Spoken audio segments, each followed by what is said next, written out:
Welcome to Gomathi's kitchen. நம்ம இன்றைக்கி பார்க்க போகிறது வேர்க்கடலையும் தக்காளியும் வச்சு ஒரு சட்னி எப்படி செய்யலாம் அப்படிங்கிறத தான் பார்க்க போகிறோம்.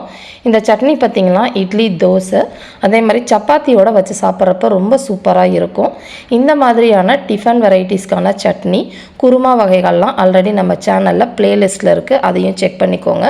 மதிய லஞ்சுக்கு தேவையான குழம்பு வெரைட்டிஸையும் நான் ப்ளேலிஸ்ட்டில் ஆட் பண்ணியிருக்கேன், அதையும் செக் பண்ணிக்கோங்க. இப்போ வேர்க்கடலை தக்காளி சட்னி எப்படி செய்யலாங்கிறத பார்க்கலாம்.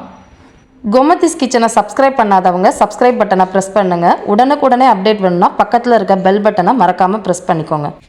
இப்போ ஒரு பேனில் சூடு பண்ணிவிட்டு வேர்க்கடலையை வறுத்து எடுத்துக்கலாம்.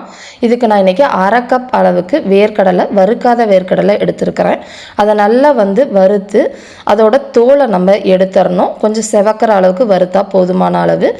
ஏற்கனவே வறுத்த வேர்க்கடலை வச்சுருந்தீங்க அப்படின்னா இந்த மாதிரி வறுக்கணும்னு அவசியம் கிடையாது. இப்போ இதை இந்த அளவுக்கு செவந்ததுக்கு அப்புறமா ஒரு தட்டுக்கு மாற்றிடலாம். மாற்றிட்டு அதோட தோலெல்லாம் எடுத்துடுவோம். ஏன்னா தோலோட போட்டிங்கன்னா ஒரு துவர்ப்பு தன்மை நம்ம சட்னிக்கு வரும். இப்போ அதே பேன்லேயே 1 டேபிள் ஸ்பூன் அளவுக்கு எண்ணெய் சேர்த்துருக்கிறேன். எண்ணெய் நல்லா சூடானதுக்கு அப்புறமா சின்ன வெங்காயம், ஒரு 13 சின்ன வெங்காயம் நான் சேர்த்துருக்கிறேன். சின்ன வெங்காயம் தான் இந்த சட்னிக்கு ரொம்ப நல்லாயிருக்கும். இல்லைனா மட்டும் பெரிய வெங்காயம் போட்டுக்கோங்க, ஒரு மீடியம் சைஸில். ஒரு 5 வெள்ளைப்பல் பூண்டையும் சேர்த்து நல்லா அதை பொன்னிறமாக வர அளவுக்கு நம்ம வதக்கி எடுத்துக்க போகிறோம். இதோடையே ஒரு சின்ன நெல்லிக்காய் அளவுக்கு புளியையும் இதிலையே சேர்த்து வதக்குனிங்கன்னா ரொம்ப நல்லாயிருக்கும். தக்காளி நம்ம இதில் சேர்க்க போகிறோம், அதனால் புளி கம்மியாக தான் சேர்க்கணும். இப்போ இது நல்லா பாதி அளவு வதங்குற அளவுக்கு வதக்கிக்கலாம். அதுக்கப்புறமா தான் நீங்கள் நான் இப்போ போட போகிற மல்லி விதையையும் சீரகத்தையும் போடணும். ஏன் பாதி வதங்கினதுக்கப்புறம் மல்லி விதை போடுறோம் அப்படின்னா, மல்லி விதையும் சீரகமும் ரொம்ப சீக்கிரமாக வறுபட்டுரும். முன்னாடியே போட்டிங்க அப்படின்னா ஒரு கசந்த தன்மை நம்மளோட சட்னிக்கு வந்துடும். இப்போ ஒரு 1/2 டேபிள் ஸ்பூன் அளவுக்கு மல்லி விதையும் 1 டீஸ்பூன் அளவுக்கு சீரகமும் சேர்த்துட்டு இதோடைய அதுவும் கொஞ்சம் செவக்கிற அளவுக்கு வதக்கி எடுத்துக்கலாம். காரத்துக்கு ஒரு 5 வரமிளகாய் சேர்த்துருக்கிறேன்.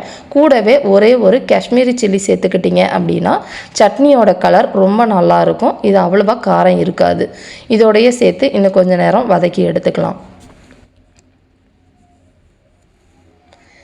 இப்போ பாருங்கள், நம்மளோட வெங்காயத்துலேயும் பூண்டுலேயும் நல்லா பொன்னிறமாக மேலே வதங்கி கண்ணாடி பதத்தில் உள்ள வரைக்கும் வதங்கிருச்சு. இந்த சமயத்தில் 1 கப் அளவுள்ள நாட்டு தக்காளி நான் சேர்த்துருக்கிறேன், இந்த அளவுக்கு கட் பண்ணது. அப்படி இல்லைன்னா ஒரு பெரிய அளவுக்கு தக்காளி, பெரிய சைஸ் தக்காளி, நாட்டு தக்காளி சேர்த்துக்கோங்க. இதுக்கு பெங்களூர் தக்காளி அப்படின்னா ஒரு பெரிய சைஸில் 2 தக்காளி சேர்த்துக்கோங்க.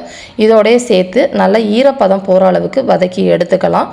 இதுக்கு தேவையான அளவு உப்பு, 1 டேபிள் ஸ்பூன் அளவுக்கு கல் உப்பு சேர்த்துருக்கிறேன்.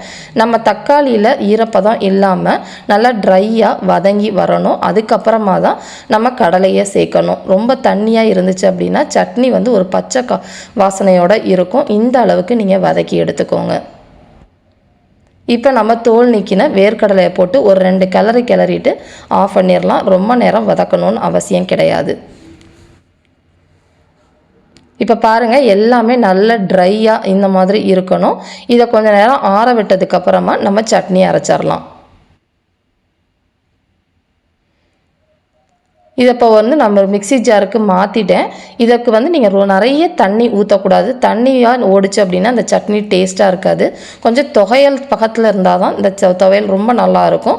இதில் இருக்கிற தண்ணியிலேயே பார்த்திங்கன்னா இந்த அளவுக்கு நைஸாக அரைப்பட்டுரும். இதுக்கு ஒரு தாளிப்பை நம்ம கொடுத்து எடுத்துகிட்டு வந்துடலாம். தேவைப்பட்டுச்சுன்னா நீங்கள் சட்னி மாதிரி கூட எடுத்துக்கோங்க. ஒரு சூடான பேனில் ஆயில் ஊற்றிருக்கிறேன். அதுக்கு கடுகும் கருவேப்பிலையும் போட்டு நம்ம தாளிப்பு கொடுத்துடலாம். விருப்பப்பட்டால் உளுத்தம் பருப்பு கூட நீங்கள் சேர்த்துக்கலாம். அவ்வளோதான், நம்மளோட தாளிப்பு ரெடி ஆகிடுச்சு. சட்னியில் ஊற்றிட்டேன். நம்மளோட வேர்க்கடலை தக்காளி சட்னி ரெடி ஆகிடுச்சு. இதே மாதிரி அளவுகளோட நீங்களும் செஞ்சு பார்த்துட்டு எப்படி இருக்குங்கிறத கமெண்ட் பண்ணுங்கள். வீடியோ பிடிச்சிருந்துச்சுன்னா லைக் பண்ணுங்கள், ஷேர் பண்ணுங்கள். மறக்காமல் சேனலை சப்ஸ்கிரைப் பண்ணி வச்சுக்கோங்க. தேங்க்ஸ் ஃபார் வாட்சிங்.